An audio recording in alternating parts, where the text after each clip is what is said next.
الرجيم. بسم الله الرحمن الرحيم.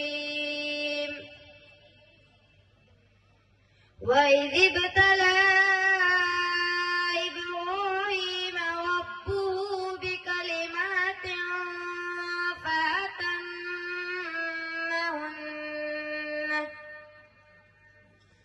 قال إني جاعلك للناس إماما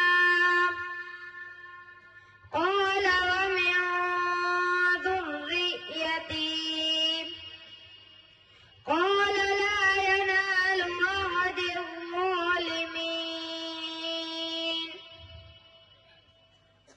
وإذ جعلنا البيت مثابة للناس وأمنا واتخذوا من مقام إبراهيم مصلى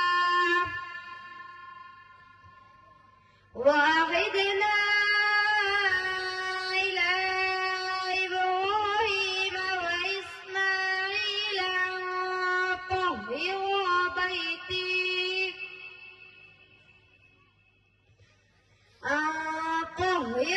بيتي للطائفين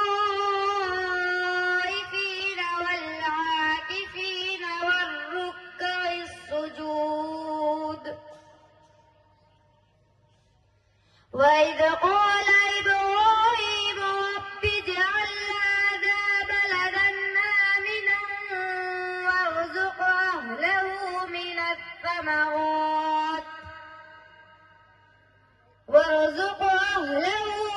الثمرات من آمن منهم بالله واليوم الآخر